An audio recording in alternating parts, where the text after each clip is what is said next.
بسم اللہ الرحمن الرحیم۔ السلام علیکم۔ آج 5 مئی بروز بدھ ہم بات کریں گے 3 اہم کیسز کے حوالے سے۔ شوکت عزیز صدیقی کی اپیلیں سماعت کے لیے مقرر ہو گئی ہیں۔ شوکت عزیز صدیقی کے خلاف کیس کیا تھا، ان کو کیوں برطرف کیا گیا تھا اور اب وہ کیا چاہتے ہیں، اس کی مختصر ڈیٹیلز میں آپ کے ساتھ شیئر کروں گا۔ کرونا کے حوالے سے آج خود نوٹس پر آج سماعت ہوئی سپریم کورٹ آف پاکستان میں، وہ ڈیٹیلز میں آپ کے ساتھ شیئر کروں گا۔ اور آخر پر ہم بات کریں گے CCPO لاہور غلام محمود ڈوگر کا بڑا کارنامہ، شریف مافیا کا سب سے بڑا بدماش لاہور کا، اس کو ساتھیوں سمیت آج گرفتار کیا گیا۔ اور میں سمجھتا ہوں یہ ایک تحفہ ہوگا عید پر لاہور پولیس کی طرف سے لاہور کے لوگوں کے لیے کہ وہ جو شریف مافیا ہے، جو بڑے بڑے یہاں پر ڈان جنہوں نے پال رکھے ہیں اور جو اپنے مقاصد کے لیے استعمال کرتے ہیں، وہ ایک ایک کر کے پکڑے جا رہے ہیں۔ اور یہ سب سے بڑا ڈان ہے لاہور کا جس کو گرفتار کیا گیا ہے، اور اس کا کیا تعلق ہے شریف فیملی کے ساتھ، اس کے اوپر بھی ہم بات کریں گے۔ پہلے ہم بات کر لیتے ہیں جو کرونا SOPs کو لے کر اور کرونا از خود نوٹس کے حوالے سے جو بڑی اہم ڈیولپمنٹ ہوئی ہے، اور وہ ڈیولپمنٹ یہ ہے کہ جو سپریم کورٹ آف پاکستان میں آج سماعت ہوئی اور سپریم کورٹ آف پاکستان نے ایک سوال کیا جس پر کافی دنوں سے بحث ہو رہی ہے کہ جو اسٹیل ملز کا آکسیجن پلانٹ ہے،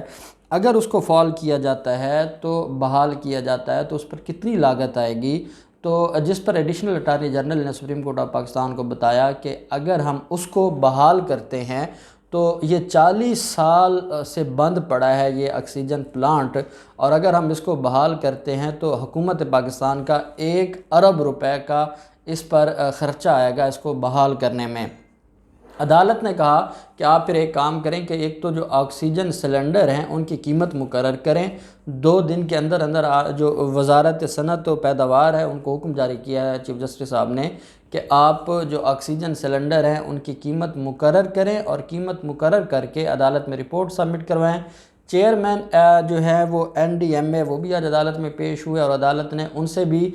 جو مختلف جگہوں پر قرنطینہ سینٹر بنائے گئے ہیں ان کی بھی ساری ڈیٹیلز لی ہیں، وہاں پر کیا کیا سہولیات دی جا رہی ہیں، وہاں لوگوں کو کیا فیسلٹیز دی جا رہی ہیں، وہاں پر جو میڈیسن کے کیا صورتحال ہے، واش رومز ہیں نہیں ہیں، ساری ڈیٹیلز عدالت نے چیئرمین NDMA سے لیں۔ اور اس کے بعد عدالت نے ان کو یہ حکم جاری کیا ہے کہ وہ ذاتی طور پر جو قرنطینہ مراکز ہیں وہاں جائیں، وہاں وزٹ کریں اور عدالت میں رپورٹ سبمٹ کروائیں کہ کیا وہاں پر تسلی بخش انتظامات ہیں یا نہیں ہیں۔ یہ عدالت نے سپریم کورٹ آف پاکستان نے آج حکم جاری کیا ہے۔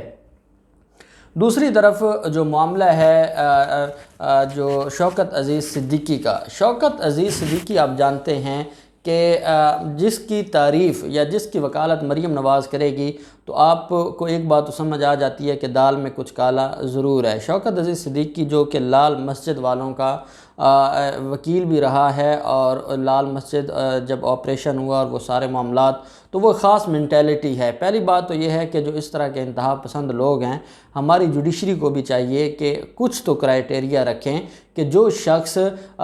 کہیں نہ کہیں پولیٹیکلی یا مذہبی طور پر کسی جماعت سے افیلیٹڈ رہا ہے اس کو تو کم از کم جوڈیشری میں نہ لے کے آیا جائے۔ ہم دیکھتے ہیں ہماری بدقسمتی ہے کہ جو بڑے بڑے مافیاز کے جو بڑے بڑے جو پولیٹیکل جو مافیاز ہیں ان کے جو وکیل ہیں یا جو ان کی جماعت کے لوگ ہیں یا جو ان کے ممبر ہیں ان کی جماعتوں کے، ان لوگوں کو جب آپ ہائی کورٹ کا جج بناتے ہیں تو وہ معاملات پھر خراب ہوتے ہیں، وہ چاہے جتنے بھی نیوٹرل ہو جائیں لوگوں کو ان کے اوپر یقین نہیں رہتا۔ یہی وجہ ہے کہ شوکت عزیز صدیقی نے ایک تقریر کی، اور بار کی اسلام آباد بار میں کھڑے ہو کر انہوں نے یہ تقریر کی اور الزامات لگائے کہ مجھے فون آتے ہیں اور مجھے کہا جاتا ہے کہ اس کا یہ فیصلہ دینا ہے، اس کا یہ فیصلہ دینا ہے، کیونکہ یہ بھی افتخار چودھری کی پیداوار ہے اور یہ ایک ہی گروپ تھا اور ایک ہی مینٹیلٹی تھی، اور ان کا مقصد صرف اور صرف شریف خاندان کی غلامی اور جو ملکی اداروں کے ساتھ بغض یہ ایسا بغض جس کی کوئی جو ہے وہ حد نہیں ہے اور جس میں کوئی جو کسی بھی طرح سے کوئی معافی نہیں، اس حد تک ان لوگوں کے اندر بغض تھا۔ انہوں نے وہاں پر تقریر جھاڑ دی۔ اب جب انہوں نے تقریر کی تو تقریر کے بعد سپریم جوڈیشل کونسل نے از خود کارروائی کی۔ اس کی وجہ یہ ہے کہ سپریم جوڈیشل کونسل کا یہ کہنا تھا کہ وہ جو ہے وہ لاہور ہائی کورٹ اسلام آباد ہائی کورٹ کے جسٹس ہیں، اور وہ چیف جسٹس وہ سینئر جسٹس اگر وہ ان کو کوئی کسی بھی معاملے پر کوئی پریشانی ہے تو وہ آ کے بتائیں ہمیں، وہ آ کے ہمیں درخواست دیں، وہ سپریم کورٹ میں آ کے درخواست دیں۔ اگر وہ چاہتے ہیں کہ یہ معاملہ میڈیا پر جائے، سپریم کورٹ میں آ کر پٹیشن فائل کریں اپنے وکیل کے تھرو، اور وہ معاملہ عدالت میں چلے، عدالت میں آ کے وہ ریکارڈ دیں، پورا میڈیا دیکھے کہ جو شوکت عزیز صدیقی ہے اس کو کس نے فون کیا ہے، کس نے کہا ہے کہ کس کیس کا کیا فیصلہ کرنا ہے۔ اگر ہوا میں باتیں کرنی ہیں اور ایک لے مین مریم نواز جیسی ان پڑھ جو الزام لگاتی ہے، اگر ایک جسٹس نے بھی یہی بات کرنی ہے تو پھر فرق تو کوئی نہ رہ گیا۔ پھر آپ کیسے کہہ سکتے ہیں کہ جو شوکت عزیز صدیقی ہے وہ قابل جج ہے؟ خیر، یہ جو ایلیگیشنز تھے شوکت عزیز صدیقی کے خلاف، تو شوکت عزیز صدیقی کے ایلیگیشنز کی بنیاد پر ان کو گھر بھیج دیا جاتا ہے اور ان کو برطرف کیا جاتا ہے، سسپینڈ نہیں کیا جاتا، ان کو برطرف کر دیا جاتا ہے، نوکری سے فارغ کر دیا جاتا ہے۔ جب قاضی فیض عیسیٰ صاحب کا معاملہ آیا اور بدنیتی کا معاملہ آیا اور سپریم جوڈیشل کونسل کی کارروائی کو چیلنج کرنے کا معاملہ آیا، کیونکہ جب آرٹیکل کانسٹیٹیوشن آف پاکستان میں یہ لکھ دیا گیا ہے کہ جو فائنڈنگز ہیں یا جو پروسیڈنگز ہیں جو سپریم جوڈیشل کونسل کی، ان کو چیلنج نہیں کیا جا سکتا، لیکن ہماری عدالتیں پھر آپ کو پتہ ہے کوئی نہ کوئی پوائنٹ نکال لیتی ہیں، ان کو جو ہے وہ جب انٹرپریٹیشن کا حکم جو ہے وہ اختیار دے دیا گیا ہے آئین میں، وہ انٹرپریٹ کرتے کرتے پتہ نہیں کہاں سے کہاں لے جاتی ہیں اور وہ قانون کہ بالکل اپوزٹ چیز بنا دیتی ہیں، اپوزٹ ایک لا بنا دیتی ہیں، اور وہ کہتی ہیں ہم نے تو صرف تشریح کی ہے، ہم نے قانون کو تو نہیں چھیڑا۔ بالکل ایسے ہی جب یہ معاملہ جاتا ہے قاضی فیض عیسیٰ صاحب کا، تو جو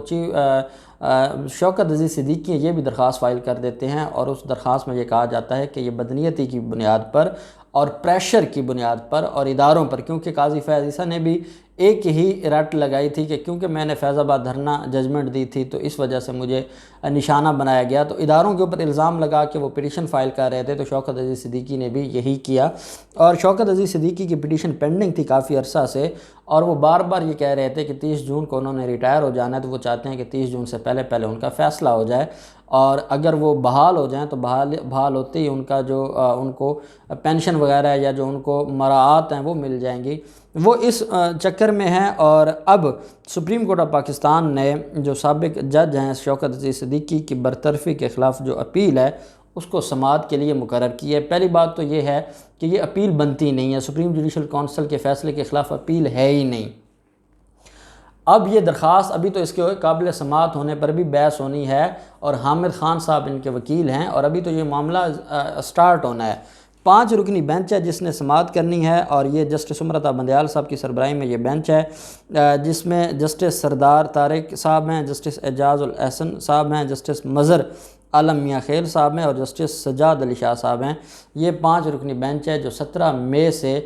شوکت عزیز صدیقی کی جو اپیلیں ہیں ان کے اوپر سماعت کرے گا، اور یہ فیصلہ کرے گا کہ شوکت عزیز صدیقی کو ریلیف ملنا چاہیے یا نہیں ملنا چاہیے، ان کی برطرفی ٹھیک ہے یا غلط ہے۔ اور یہ وہ جب ہم قاضی فیض عیسیٰ صاحب کی بات کرتے ہیں تو وہ پروسیڈنگز کو چیلنج کیا گیا تھا سپریم جوڈیشل کونسل کی، یہاں سپریم جوڈیشل کونسل کے فیصلے کو چیلنج کیا جا رہا ہے، تو میں سمجھتا ہوں یہ ایک لینڈ مارک ججمنٹ ہوگی جو سپریم جوڈیشل کونسل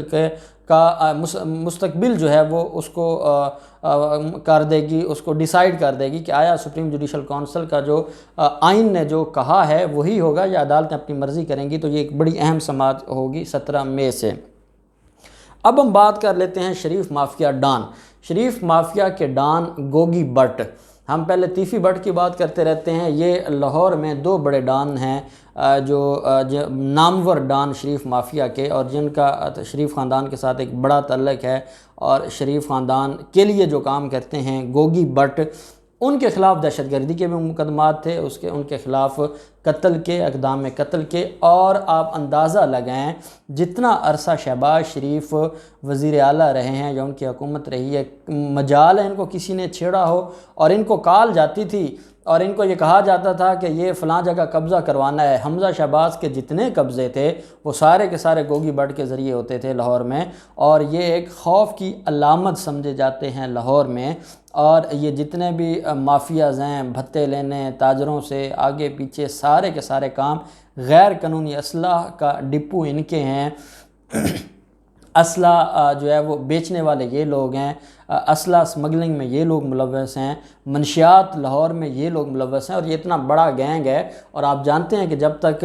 حکومتی سرپرستی نہ ہو، سیاسی لوگوں کی سرپرستی نہ ہو، تو ایک بدماش کی کیا مجال کہ وہ اتنے بڑے لیول پر کام کرے۔ اور ان کی جو رہائش گاہیں ہیں، جو وہاں پر سیکیورٹی ہے، سینکڑوں، میں کہوں گا کہ سینکڑوں نہیں، 1000 سے زائد گارڈز تو ان کی رہائش گاہوں پر جو ہے وہ تعینات ہوتے ہیں۔ ان کا اتنا بڑا جو سیکیورٹی سسٹم ہے، تو ان کو کوئی ہاتھ نہیں ڈالتا تھا، اور اس لیے نہیں ڈالتا تھا کہ ہمارے سابق حکمران ان کو استعمال کرتے تھے، اور انہوں نے اپنی یہ جو ہے وہ پاکٹس بنائی ہوئی تھیں، اپنے مقاصد کے لیے استعمال کیا جاتا تھا لاہور میں اور پھر پورے پنجاب میں۔ لیکن غلام محمود ڈوگر CCPO لاہور نے جو وعدہ کیا تھا وہ سچ کر دکھایا، اور انہوں نے آج صبح سویرے ان کے گھر پر دھاوا بولا ہے، دھاوا بول کر گوگی بٹ کو، یہ پہلی بڑی گرفتاری ہے۔ پہلے جیسے منشا بم ہے وہ بھی بھاگ جاتا ہے، تیفی بٹ بھی بھاگ جاتا ہے، لیکن گوگی بٹ گرفتار ہو جاتا ہے ساتھیوں سمیت۔ ان کے ساتھ جو ہے وہ اشفاق بھی گرفتار ہو جاتا ہے، حاجی اشفاق، اور محمد فیاض بھی گرفتار ہو جاتا ہے۔ 14 اور بھی نامزد لوگ ہیں جو وہاں سے گرفتار کیے جاتے ہیں، بھاری تعداد میں اسلحہ برآمد ہوتا ہے۔ گوگی بٹ کی فیملی نے پریس کانفرنس کی ہے کہ یہ ہمیں انتقام کا نشانہ بنایا جا رہا ہے، ہمارے گھر پر دھاوا بولا گیا ہے، گھر میں توڑ پھوڑ کی گئی ہے، اور ہمارے گھر سے سامان چرایا گیا ہے۔ اب آپ کچھ روتے رہیں، اب شہباز شریف کی حکومت نہیں ہے کہ آپ کو کوئی ریلیف ملے گا، اب انصاف ہوگا، اور آپ نے جو ظلم کیے ہیں لوگوں کے ساتھ اب آپ کو جواب دینا پڑے گا۔ یہ معاملہ کہاں تک جاتا ہے، جو بھی ڈیٹیلز ہوں گی ہم آپ کے ساتھ شیئر کرتے رہیں گے۔ اللہ پاک پاکستان کا حامی و ناصر ہو۔ بہت شکریہ، اللہ حافظ، پاکستان زندہ باد۔